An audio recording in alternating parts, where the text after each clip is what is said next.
So, the time has come. I just set this bank, installed this bank of drawer boxes, and now I want to take the time to show you the process I take for cabinet installation.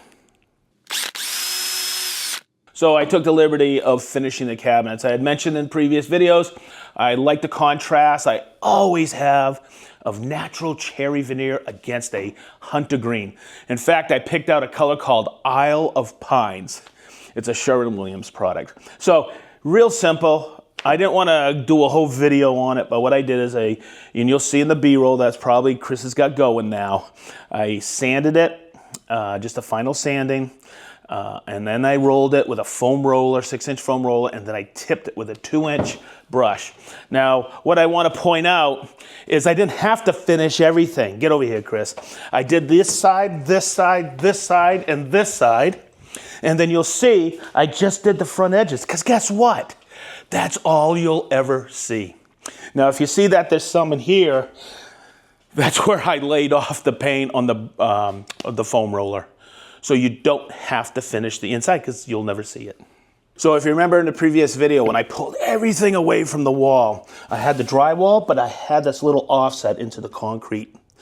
So what I have to do is make shim stock to attach the toe kick to it. A lot of you have been asking, how are you going to set the toe kick? How are you going to attach it? So it's pretty simple. What I did is I just took some 1/2-inch material and 3/4, and the first thing I did was I screwed those two pieces together for a single shim.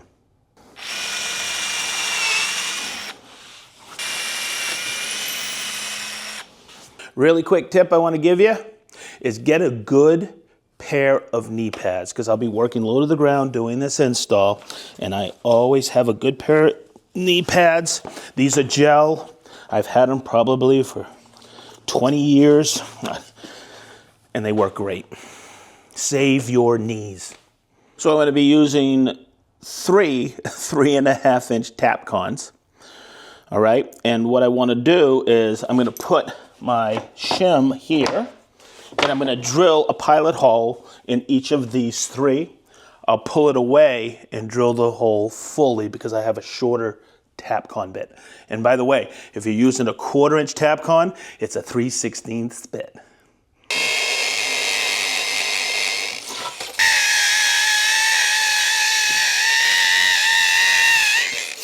So what I did is I set the Tapcons in, and I brought it in like this. I found one hole like this, good starter, and they all lined up. Now the only thing I got to do is set the Tapcons.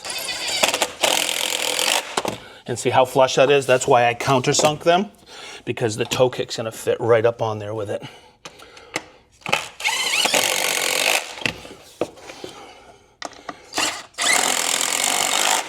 And 3's a charm. So we have our shim stock installed. Now let's find out the layout of where our studs are. And you got to realize right now, I am prepping the area. Setting the cabinets is easy once you have your area established and prepped. So now I'm just going to go and start marking studs. And I'll show you a couple tips and tricks on that. So this looks like I have one here. Okay, and I'll mark the center. I'll come back over here. And it looks like I have one here. Okay, and then I'll find one right in here. I know it. There's the other one. Okay, perfect. This is something I've always done in an inconspicuous area, because the drawers are going to go about this high.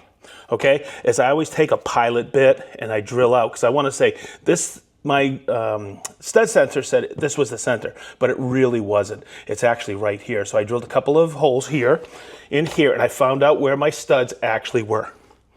What's down here is something I've had for many, many years.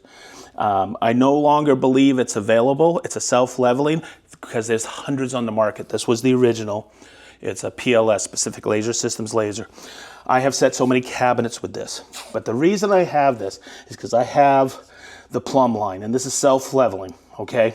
And you see I have it right on the center of my studs. You'll never see this with the cabinets, but what this allows me to do is bring that line right down where I need it. So it'll be effortless, and I can always move it around. But I like to use tape like this, so it's a no-brainer when I'm shooting screws into the stud. Perfect. Okay, so here comes kind of the easy part now that we have the whole area prepped. We're going to start with a toe kick. It's easier to level a toe kick than a whole cabinet. That's why I've always built external toe kicks.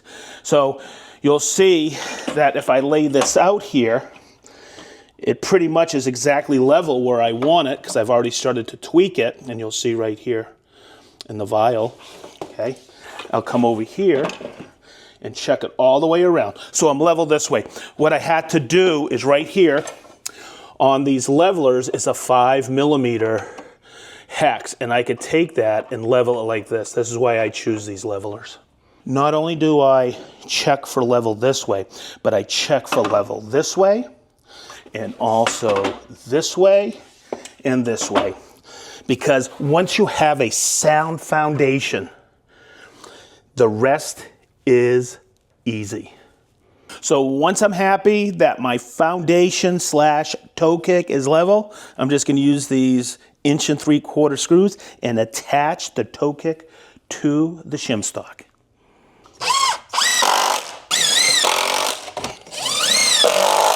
Man, that ain't going nowhere. So now we're just going to take these cabinets and set them on the toe kick, and then the fun begins.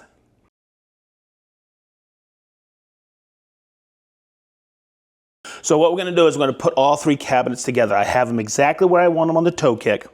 They're not attached to the wall. What my main concern is making sure that these front edges come together absolutely perfect. So what I always like to do is I use these clamps.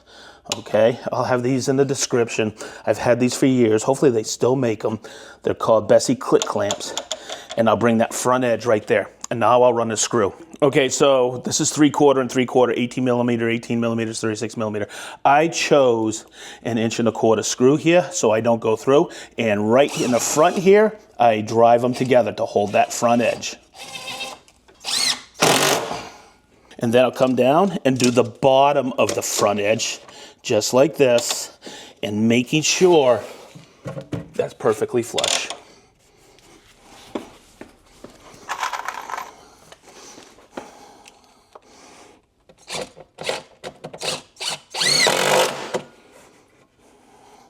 Perfect. And then I'll move over and get the front edge on the final cabinet. And boy, these clamps bring it right where I need it. So then what I'll do is I'll run a screw in the back with each one to bring them closer together back. But if you look here, there's no seam. These came together flawless. So if you've been watching along the whole saga of this miter saw build, you'll know that these weigh a ton. So why would I want to anchor them to the wall? I can barely move this bank of drawer boxes. The reason is because if I start putting a lot of stuff in the drawers, when you pull those out, this will fall forward, it'll tilt forward, so you have to anchor it to the wall. I chose 70mm GRK screws or 2 3/4, and look how easy this is. As I look down here, I know because of that green tape in each of these bays, I don't even have to guess anymore, and I don't have a bunch of holes out here in the wall. So I chose these screws because they have a washer head and that pulls them tight into the stud. So I'm going to put one up top and one on the bottom.